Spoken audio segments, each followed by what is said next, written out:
Hello everyone, Seema's kitchen में आप सभी का स्वागत है। आज हम बनाने जा रहे हैं रस्सेदार कटहल की सब्जी, जिसे पूरी के साथ सर्व किया जाता है। बहुत ही स्वादिष्ट लगती है। बहुत इजी तरीके से मैंने इसे बनाया है, क्योंकि ये जिस मौसम में बनती है मैंने सिर्फ उसी का इस्तेमाल इस सब्जी के अंदर किया है। ये एक रिक्वेस्टेड रेसिपी है और बहुत ईजी है बनाना। तो चलिए स्टार्ट करते हैं।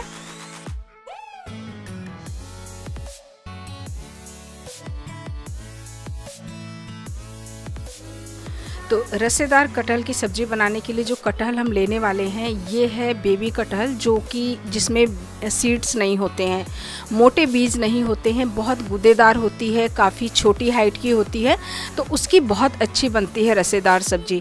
सूखी सब्ज़ी हमेशा बड़े और लच्छे वाले कटहल की बनती है।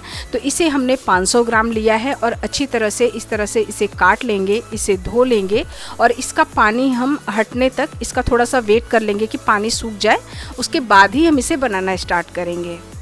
दूसरा हम यहाँ पे तैयार करते हैं इसके लिए बाकी के इंग्रेडिएंट। तो हम ले लेते हैं चटनी का जार और एक मीडियम आकार का प्याज रफली चॉप करके इसमें हम डालेंगे। एक गांठ पूरी ले लेंगे हम लहसुन की। इसके अंदर यही सारी चीज़ें जो होती हैं वो ग्रेवी को अच्छा बनाती हैं और इस रेसिपी को बहुत टेस्टी बनाती हैं। अब 1.5 इंच के करीब हम ले लेंगे अदरक, इसे भी रफली चॉप कर लेंगे। एक हरी मिर्च डालेंगे, क्योंकि कटहल की सब्जी के अंदर जो लाल मिर्च होता है वही बहुत टेस्टी लगता है। बंद करके इसका पेस्ट बना लेते हैं। तो देखिए पेस्ट तैयार है, मैंने इसके अंदर पानी नहीं डाला है। इसे इसी तरह से हमने पेस्ट बना लिया है, बिल्कुल बारीक इसको पीस करके पेस्ट बना लें। अब हम इसे ट्रांसफ़र कर लेते हैं एक बाउल में। तो ये हमारा ट्रांसफ़र हो चुका है और पेस्ट देख सकते हैं कि बहुत ही बारीक हमने पीसा है, टुकड़े नहीं हैं इसके अंदर, और ये रेडी है हमारी। और साथ में हम देखिए यहाँ पे 2 मीडियम आकार का प्याज ले लेंगे और इसे हम इस तरह से छोटे टुकड़ों में काट लेंगे। तो ये हमारी जो इंग्रेडिएंट है बहुत इम्पॉर्टेंट है और 500 ग्राम में हमने 3 प्याज का इस्तेमाल किया है और ये रेसिपी को बहुत ही अच्छा बनाएंगे। अगर आप प्याज ज़्यादा खाने के इच्छुक हैं तो आप इसे और बढ़ा सकते हैं। अब हम रखेंगे कढ़ाई और 2 बड़ा चम्मच इसके अंदर हम डालेंगे सरसों का तेल।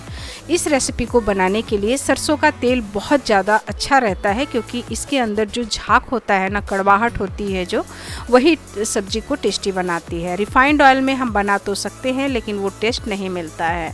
अब इसके अंदर हम कटहल को डालेंगे और इसे अच्छी तरह से सुनहरा होने तक भून लेंगे। तो ये भुन चुकी है और इसके ऊपर हल्के सुनहरे कलर की कोटिंग हो गई है, देख सकते हैं। तो इसे हम निकाल करके प्लेट में रख लेते हैं।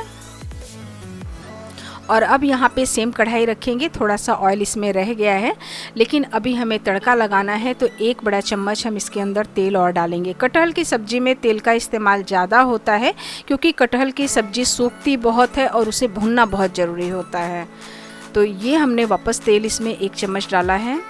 अब इसमें 2 तेज़पत्ता डालेंगे, 1 स्टिक दालचीनी की डालेंगे, 1 बड़ी इलायची डालेंगे और इसे हल्का सा क्रश कर लेंगे ताकि इसके सीड्स भी अच्छी तरह से भून जाए और इसका फ्लेवर इस सब्जी में आ जाए। जावित्री के 2-3 टुकड़े डाल देंगे और 1 छोटा चम्मच डालेंगे हम पचफोरन। सारे इंग्रेडिएंट इसके रहते हैं जो अचार के लिए हम मसाले के तैयार करते हैं, तो ये वही होते हैं। इन्हें डाल करके हम अच्छी तरह से भून लें। अब देख सकते हैं कि ये चटकने लगी है, तो यहाँ 1/4 छोटा चम्मच हम हींग डालेंगे। इस सब्जी के लिए हींग बहुत इम्पॉर्टेंट है, क्योंकि कटहल की सब्जी जो होती है वो पचने में लेट करती है और हींग काफ़ी सपोर्ट करता है डाइजेस्ट होने के लिए, तो हींग ज़रूर डालें इसमें। अब इसमें हम कटी हुई प्याज को डाल देंगे और इस प्याज को हम धीमी आंच पे तब तक भूनेंगे जब तक थोड़ी सी सॉफ्ट हो जाएगी और हल्का सा कलर इसका चेंज हो जाएगा, यानी कि हम इसे सुनहरा होने तक भून लेंगे। तो प्याज हमारी भुन चुकी है, कलर देख सकते हैं कि कलर किस तरह से चेंज हो गया है, काफ़ी सॉफ्ट भी नज़र आ रही है, अच्छी तरह से भुन गई है ये। और अब हम इसमें डालेंगे जो हमने पेस्ट बनाया था अदरक का, लहसुन का और प्याज का, हम उसे डाल देते हैं। तो जब हम हाफ कुक कर लेंगे ना प्याज को, तभी हम इस पेस्ट को डालेंगे। तो इससे दोनों फिर एक साथ अच्छी तरह से भुन जाएंगी।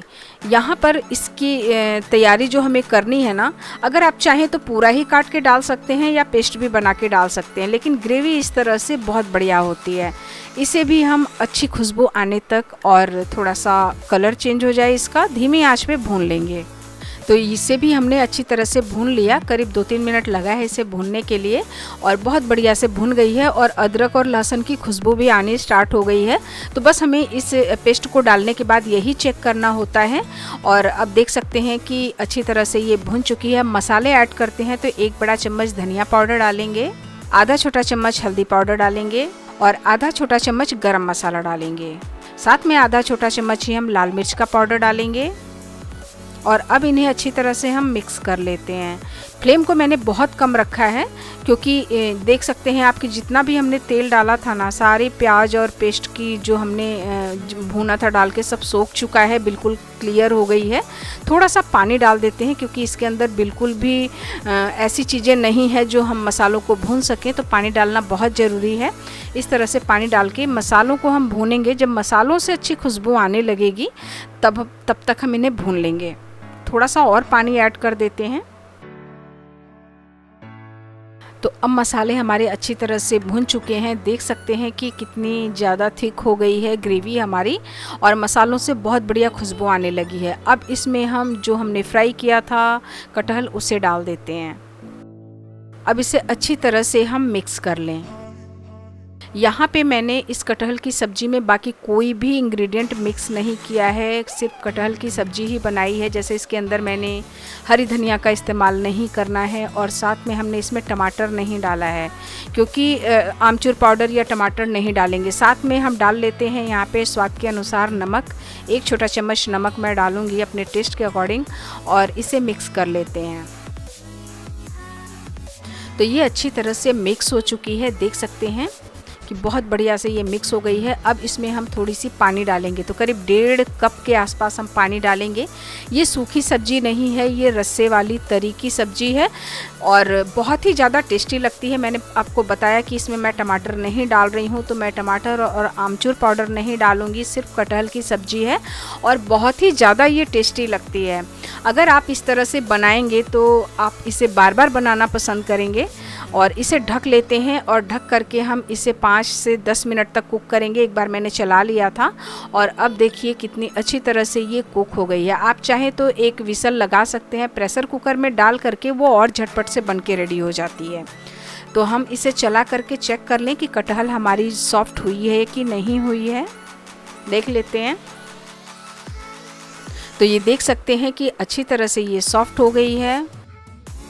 अब इसे हमें ज़्यादा कुक करने की आवश्यकता नहीं है, बहुत बढ़िया से हो गई है और इसके अंदर से इतनी मस्त खुशबू आ रही है, बहुत ही अच्छी सब्जी बनी है और आप इसे ट्राई ज़रूर करें। अब इसमें हमें बहुत ज़्यादा कुछ भी नहीं करना है, मैं इसमें सिर्फ गरम मसाला डालूंगी तो 1/4 से भी थोड़ा सा कम डालेंगे हम यहाँ पर गरम मसाला और उसके बाद हम सीधे फ्लेम को बंद कर देंगे ताकि इसकी खुशबू ऐड हो जाए इस सब्जी के अंदर। और बस हमें थोड़ी देर के बाद ही इसे सर्व करना है, तो इसे ढक करके करीब 30 सेकंड या 1 मिनट तक हम छोड़ दें और उसके बाद हम इसे सर्व करेंगे।